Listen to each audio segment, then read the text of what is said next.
नमस्कार, स्वागत है आपका 18 स्वदेश पर। आप देख रहे हैं मिडकैप शेयरों को लेकर हमारा खास शो मिडकैप मसाला और आपके साथ में हूं अभिषेक सत्यव्रतम।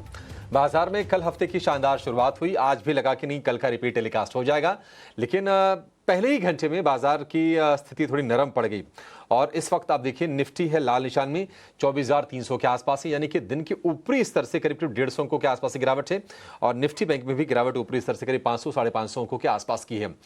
वजह यह है कि पहलगाम के मसले पर भारत और पाकिस्तान के बीच तनातनी बनी हुई है और ऐसी खबरें आ रही हैं कि अभी थोड़ी देर में कैबिनेट की बैठक होगी और उसके बाद सरकार की तरफ से और भी कुछ बड़े फैसले लिए जा सकते हैं इस चीज़ को लेकर।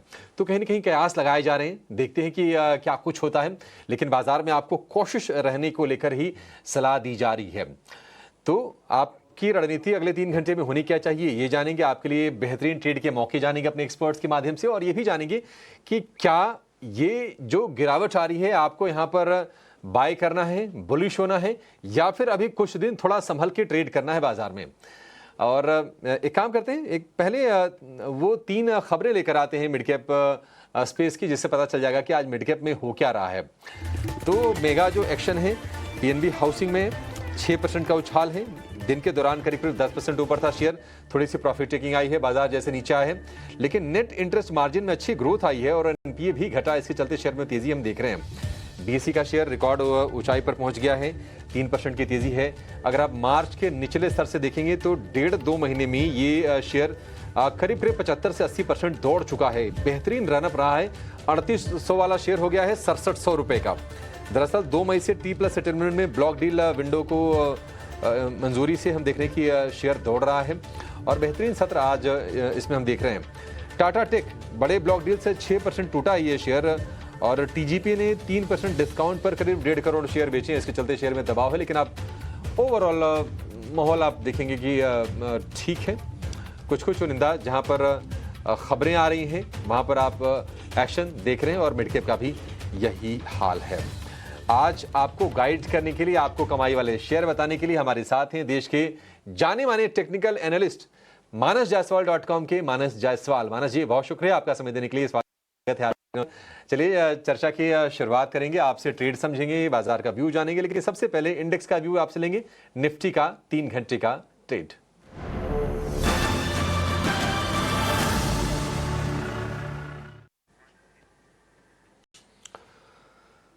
मानस जी, बाजार में आज कहीं न कहीं असमंजस की स्थिति है और कश्मीर वाला मुद्दा गर्म है, पहलगाम वाला।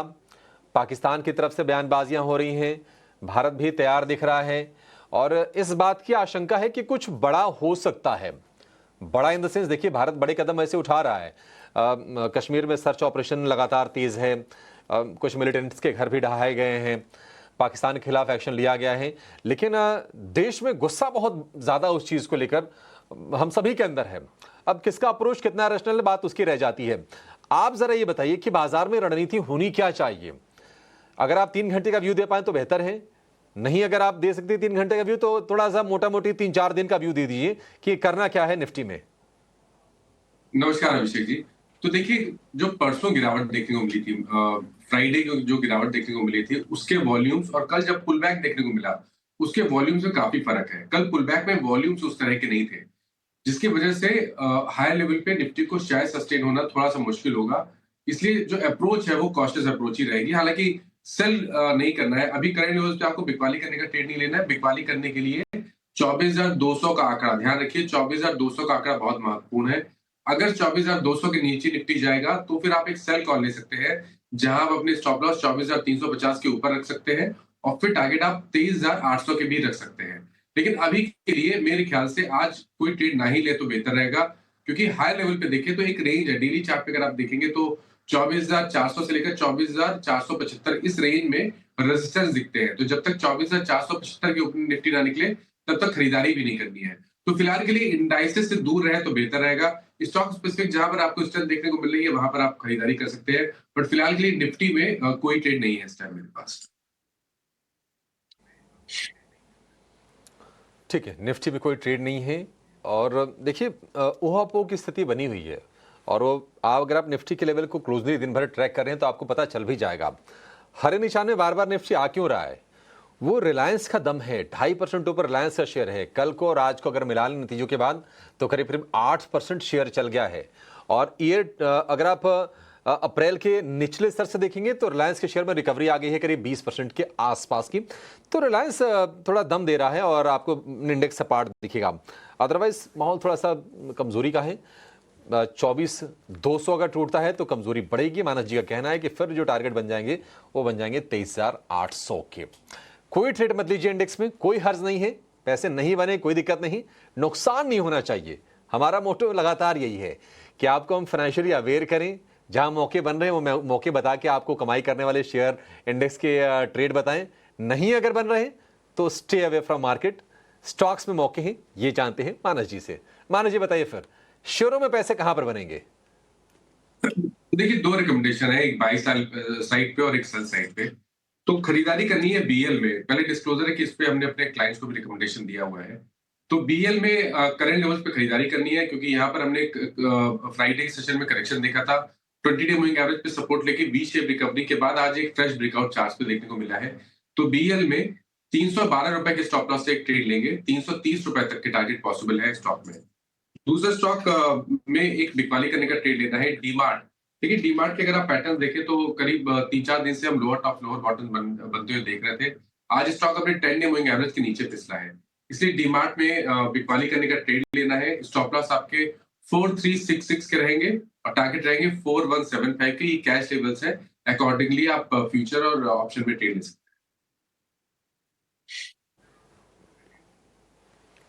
ठीक है, बढ़िया है। एक लॉन्ग की कॉल और एक शॉर्ट की कॉल। एवेन्यू सुपरमार्ट्स यानी कि डी मार्ट 4,175 ये हो गया आपका टारगेट। स्टॉप लॉस कितना ऊपर का है? यहाँ से 60 रुपये ऊपर का है स्टॉप लॉस से 4,366 रुपये का डी मार्ट के लिए। मानस जी, बीएल आज मैं सुबह भी देख रहा था और बीएल में पूछ भी रहा था कि अभी कितना चलेगा। अच्छा, वो आपने जवाब दे दिया, तो मैं फिर से आपसे पूछता। बीएल में पिछले 8 में से 7 सत्र में तेजी हो गई है और जो पुराने लेवल्स थे बीएल के उसको रीगेन करने की तरफ ये शेयर बहुत तेजी से बढ़ रहा है। तो आप 312 का स्टॉप लॉस लगा लीजिए बीएल भारत इलेक्ट्रॉनिक्स लिमिटेड में और 330 के टारगेट के लिए आप इसको ट्रेड कीजिए। फिलहाल 318 रुपए पर यह ट्रेड कर रहा है, तो 6 रुपए नीचे का स्टॉप लॉस है। रिस्क रिवॉर्ड रेशो बड़ा आकर्षक है। मानस जी ने जो दोनों ही ट्रेड बताया ना उसमें ये बढ़िया चीज निकल के आई है। तो एक लॉन्ग और एक शॉर्ट की रिकमेंडेशन मानस जी की तरफ से। कुछ और शेयरों पर व्यू लेते हैं। एक बार जरा एलएनटी चेक कर लीजिए मानस जी। एलएनटी में क्या आपको लगता है कि स्ट्रेंथ का कंटिन्यूएशन होगा? मजबूत तो है शेयर लेकिन ऊपरी स्तरों से नीचे भी आ रहा है। क्या करें एलएनटी में? देखिए, मजबूती तो है, क्योंकि यहाँ पर स्टॉक ने करीब 4 या 5 दिन निकाले थे 20 डे मूविंग एवरेज के ऊपर। उसके बाद कल हमने एक ब्रेकआउट देखा, स्टॉक 50 डे मूविंग एवरेज के ऊपर आया। और आज भी अगर आप देखिए तो हालांकि हाई लेवल पे एक छोटी सी प्रॉफिट बुकिंग देखने को मिली है, लेकिन ट्रेंड रिवर्सल कहीं पर भी नहीं है।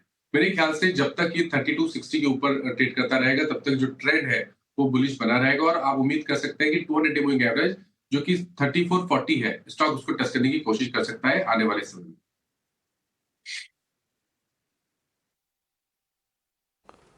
ठीक है, एलएनटी को लेकर ये व्यू। आगे कुछ और मिड कैप शेयरों को लेकर व्यू लेंगे। लिस्ट लंबी है।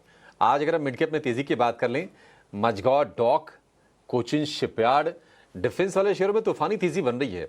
देखिए, मैं कई बार कहता हूं ना कि बाजार टेक्निकल्स का या फंडामेंटल्स का गेम कम है, सेंटिमेंटल एनालिसिस होने का गेम ज्यादा है। तो भारत पाकिस्तान के बीच में तनातनी है तो डिफेंस वाले शेयर खरीदे जाने लगे और थोड़ी मोड़ी तेजी नहीं हो रही। आप देखिए 8% ऊपर मझगांव डॉक इस वक्त ट्रेड कर रहा है। कोचिन शिपयार्ड में 11% की तेजी। एचएएल में भी हम बैक टू बैक बाइंग देख रहे हैं, जो कि कॉम्बैट हेलीकॉप्टर्स भी बनाती है और ऑर्डर बुक बहुत हेल्दी है, 1 लाख करोड़ रुपए के आसपास का।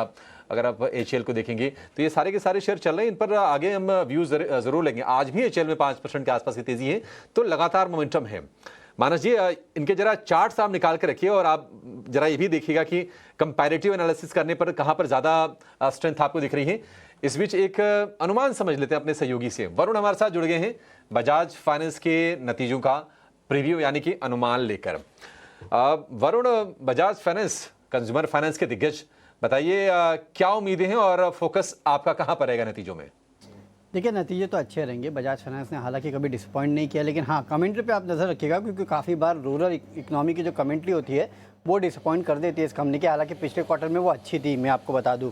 अब हमारा अनुमान है कि एनआई करीब 23% बढ़ेगा। प्री प्रोविजनिंग ऑपरेटिंग प्रॉफिट जो है उसमें 27% की बढ़ोतरी होगी और मुनाफे में करीब 19.5% की बढ़ोतरी होगी।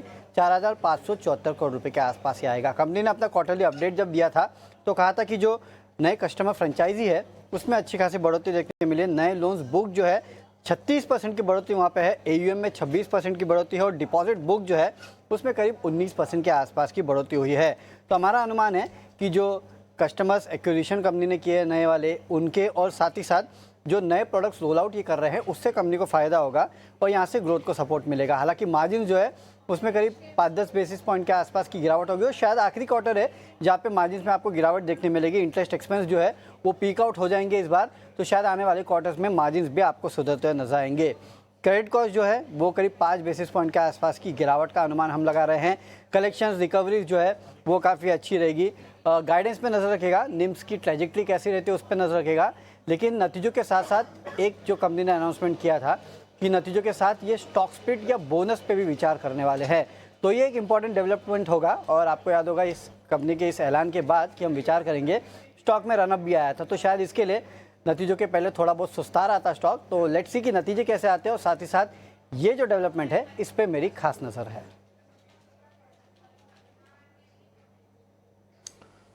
ठीक है, स्टॉक स्प्लिट और बोनस, चलिए जैसे भी हो वरुण, प्राइस यहाँ से थोड़ा कम हो, बजाज फाइनेंस का रिटेल पार्टिसिपेशन बढ़े। हम तो यही चाहते हैं कि जो कंपनियां तेजी से ग्रो कर रही हैं और जो कहीं ना कहीं देश की ग्रोथ स्टोरी से जुड़ी हुई हैं, रिटेल निवेशकों की पार्टिसिपेशन में जरूर होनी चाहिए। और पार्टिसिपेशन होने का तरीका ये है कि थोड़े छोटे टिकट साइज वाले शेयर हुए तो हो जाएगा। अब 9,000 का शेयर कितने खरीदेंगे?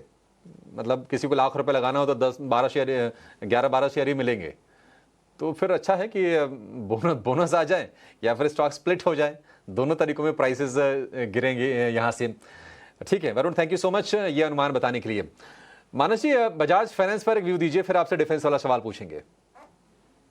तो देखिए, बजाज फाइनेंस में जो बिल्कुल शॉर्ट टर्म ट्रेंड है वो थोड़ा सा नेगेटिव है, क्योंकि 20 मूविंग एवरेज को टेस्ट किया था, उसके नीचे भी गया था, लेकिन वहां पे थोड़ा सा पुल बैक देखने को मिला है। मेरे ख्याल से अगर आप बिल्कुल शॉर्ट टर्म ट्रेडर है तो खरीदारी केवल 90 टू 50 के ऊपर करिए, और अगर आपके पास लॉन्ग पोजीशन ऑलरेडी है तो 89-50 के टारगेट के स्टॉप लॉस से आप पोजीशन में बने रह सकते हैं। उसके साथ ये भी मैं मेंशन करूंगा कि लॉन्ग टर्म व्यू बहुत ही बढ़िया है। अगर आप 12 मंथ का टाइम होराइजन बना के इस करेक्शन पे खरीदारी कर सकते हैं और 7,900 का स्टॉप लॉस लगा सकते हैं, तो मेरे ख्याल से ऊपर आपको 11,000 या 11,500 तक की रैली स्टॉक आने वाले 12 महीने में दिखा सकता है। ठीक है, बढ़िया मानस जी ने मतलब ट्रेडिंग वाला तो व्यू दिया ही, थोड़ा सा और बड़ा व्यू दे दिया, इसको बोनस समझिए। और बोनस का इंतजार भी बजाज फाइनेंस में। एक बोनस मानस जी मैं आपको देता हूं, थोड़ा और टाइम लीजिए और एक छोटे से ब्रेक के बाद आपसे डिफेंस वाले शेयरों पर चर्चा करेंगे और समझेंगे कि कहां पर चार्ट्स मजबूत हैं और कहां बड़ी कमाई होगी। एक छोटा सा ब्रेक, फौरन हाजिर होंगे। ब्रेक के बाद आपका फिर से स्वागत है मिड कैप मसाला में। बाजार अपनी तेजी गंवाकर एक रेंज में फंसे हुए दिख रहे हैं। निफ्टी और निफ्टी बैंक दोनों में फिलहाल सपाट कारोबार हो रहा है और अगर आप एडवांस डिक्लाइन के रेशियो की बात करें तो हल्का सा टिल्टेड है तेजी के पक्ष में। 1350 शेयर मजबूत हैं, 1250 शेयर कमजोर हैं। एक चीज आपको नोटिस जरूर करना चाहिए और वो है इंडिया विक्स। आपको दिखा देते हैं, 17.5 का इंडिया विक्स हो गया है। बाजार में आपको कोई ऐसी इंडेक्स में कोई बहुत ना तो गिरावट दिख रही है ना तो बहुत एक्साइटमेंट दिख रही है, लेकिन इंडिया विक्स से करीब 3% ऊपर इस वक्त। और ये इंडिया विक्स जो सूचक होता है भय का, उतार चढ़ाव का, तो इस पर ध्यान जरूर होनी चाहिए। मानस जी, लौटते हैं जरा डिफेंस पर। आज गार्डन रीच, पारस डिफेंस, कोचिन शिपयार्ड, ये सारे के सारे शेयर 8 से 12% के आसपास के मूव्स दिखा रहे हैं। आपने अच्छे से चेक कर लिया होगा, बताइए आपके लिस्ट में कौन सा शेयर सबसे ऊपर है और कहां पर आपको लगता है कि तेजी बरकरार रहेगी, और किसी को अगर नया ट्रेड लेना है तो भी मौके बन सकते हैं यहां से। देखिए, एक स्टॉक चूज करना बहुत मुश्किल है। मैंने सारे चार्ट चेक किए और सभी बेहतरीन लग रहे हैं। मैं दो पार्ट में इसको कर लेता हूँ। एक जो एफएनओ स्टॉक अवेलेबल है आपको मार्केट में, वो एचएल और बीएल। डिस्क्लोजर है कि बीएल और एचएल दोनों में हमने अपने क्लाइंट को एक बाय रिकमेंडेशन दिया हुआ है, तो मेरा व्यू बायस्ड हो सकता है। लेकिन दोनों के चार्ट्स बेहतरीन लगते हैं। चाहे आप बीएल की बात करिए जिसपे मैंने ऑलरेडी रिकमेंडेशन दिया, अगर हम बीएल को छोड़ दें तो एचएल में अभी भी आप करंट लेवल्स पे भी खरीदारी कर सकते हैं, क्योंकि मेरा समझना है कि स्टॉक अब 4900 की तरफ जाने की कोशिश कर रहा है। तो यहाँ पर तो पोजिशनली अभी भी खरीदारी की जा सकती है, 4490 का स्टॉप लॉस लगा लें। मिड कैप की बात कर लें, या जो नॉन एफएनओ स्टॉक है उनकी बात कर लें, उनमें से अगर एक स्टॉक पिक करना होगा तो मज़गांव डॉक होगा। बहुत बड़ा कंसोलिडेशन देखने को मिला था। आई थिंक यहाँ पर एक पोजीशन ट्रेड लेना बेहतर रहेगा। करीब आप 6 से 8 महीने का टाइम फ्रेम रखें और 2500 के नीचे स्टॉप लॉस लगाएं और 4000 के टारगेट सेट करें।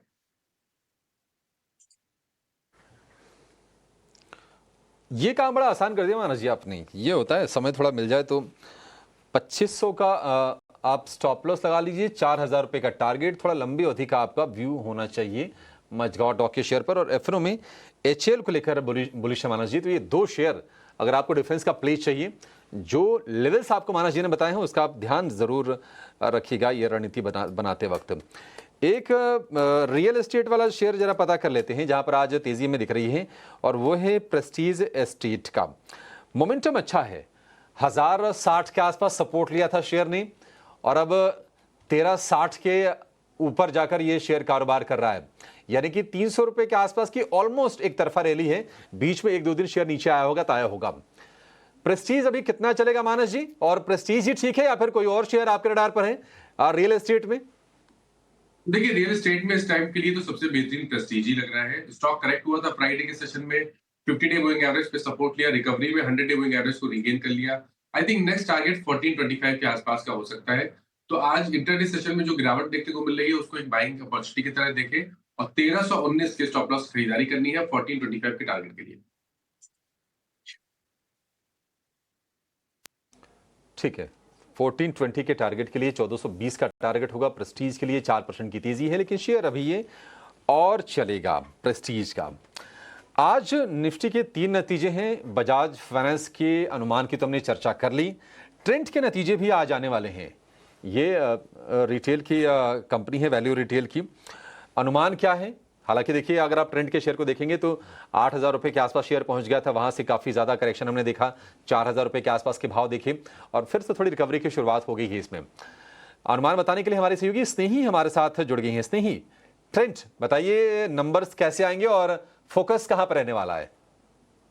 जी बिल्कुल, बहुत ही म्यूटेड क्वार्टर की उम्मीद रख सकते हैं हम इस बार क्वार्टर फोर में। ट्रेंड के बिहाफ पर ट्रेंड का क्वार्टर फोर का नंबर अगर हम देखें तो कंपनी ने वैसे ही उनका जो अपडेट प्रोवाइड किया था कुछ दिनों पहले वो वैसे ही दिखने में भी वीक था। अगर हम ब्रोकरेजेस का एक कंसेंसस लेते हैं तो standard on year on year basis पर रेवेन्यू हमें दिखता है 4031 करोड़ पर, जो कि सिर्फ एक 29.5% का ईयर ऑन ईयर अपटिक है। याद रखिएगा पिछले क्वार्टर में ये 37% हायर था, मतलब रेवेन्यू बढ़ने तो वाला है बट बहुत ही कम संख्या में अगर हम उसे क्वार्टर 3 के साथ कंपेयर करें तो। एबिटा की उम्मीद है हमें 609 करोड़ कंपेयर टू 477 करोड़, जो कि अब अप ऑलमोस्ट 28% है। नेट प्रॉफिट के बारे में बात करेंगे तो यहाँ पर हमें बहुत बड़ा एक कट देखने को मिल सकता है। 303 करोड़ की उम्मीद है compare to 654 crore. EBITDA margin में भी थोड़ा सा हम कट देख सकते हैं, 14.7% compare to 15% year on year. अब हमारी उम्मीद क्या रहेगी इन नंबर से? रेवेन्यू ग्रोथ जो हमें थोड़ा सा कम देखने को मिलने वाला है। ये मॉडरेशन जो हमें दिखा है सेम स्टोर सेल्स ग्रोथ में, ये कंपनी के इसके दम पर हो सकता है। ऑपरेटिंग डीलेवरेज जो कंपनी ने किया है वो भी एबिटा मार्जिन पर भारी पड़ सकता है। वेस्ट साइड और जूडियो ने 10 और 122 स्टोर्स ऐड किए हैं इस क्वार्टर में। और फैक्टर्स जहां पर हमारी नज़र बनी रहेगी जब नंबर्स आएंगे, कंपनी का एसएसएसडी ग्रोथ क्या है, डिमांड आउटलुक क्या है, मेट्रो में टियर 2-3 सिटीज़ में स्टोर एक्सपेंशन का गाइडेंस क्या है, और शीन की जो भारत में एंट्री हुई है उसके दम पर कंपटीशन पर क्या आउटलुक है। इन सब फैक्टर्स पर नजर रहेगी। बट जी हाँ, बिल्कुल वीक क्वार्टर एक्सपेक्ट कर रहे हैं हम ट्रेंड से। ठीक है, वीक क्वार्टर एक्सपेक्टेड है ट्रेंड से, जैसा कि स्नेही बता रही हैं, और मुनाफे में 54% की गिरावट आएगी। अच्छा, इस गिरावट के पीछे बड़ी वजह ये भी हो सकती है कि जो लास्ट ईयर का इस क्वार्टर का जो बेस था वो काफ़ी बड़ा था, तो उसमें थोड़ी सी गिरावट आएगी। स्टोर्स के विस्तार पर कमेंट्री को लेकर नजर रहेगी और देखते हैं कि किस तरह की मार्जिन्स कंपनी रिपोर्ट करती है। लेकिन चलिए, हमारे एक्सपर्ट जुड़ गए हैं आपके लिए एक ऑप्शन का बेहतरीन ट्रेड बताने के लिए। कोटक सिक्योरिटीज से अमोल आठवाले।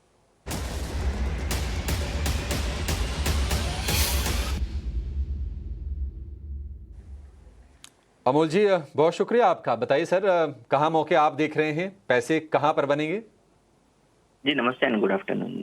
एलएनटी के साथ जाना चाहूंगा पोजिशनल पॉइंट ऑफ व्यू से। 3400 का मैं सीरीज का कॉल ऑप्शन देख रहा था, 87 रुपीज के आसपास मैंने पिक किया था, अभी थोड़ा सा नीचे है।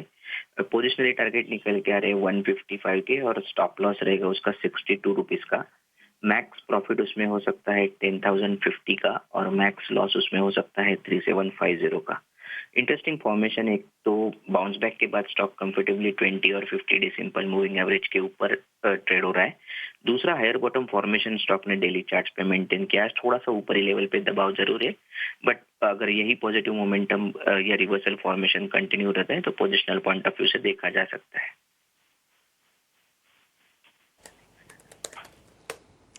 ठीक है, एलएनटी पर माना जिससे हम व्यू हमने लिया था, चलिए कि ऑप्शन का ट्रेड आ गया अमोल जी की तरफ से। 34 वाली कॉल खरीदनी है 87 के भाव पर, स्टॉप लॉस 62 का, लक्ष्य 155 रुपए का।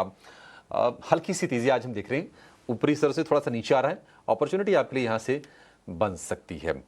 चलिए इसी के साथ इस शो को यहाँ पर समाप्त करने का समय भी हो गया है। अमोल जी थैंक यू सो मच आज हमारे साथ जुड़ने के लिए और ये ट्रेड बताने के लिए। मानस जी आपका बहुत शुक्रिया तमाम शेयरों पर अपनी रणनीति हमारे दर्शकों के साथ साझा करने के लिए और हमारे दर्शकों के साथ साथ हमारा भी मार्गदर्शन करने के लिए। Thank you so much sir.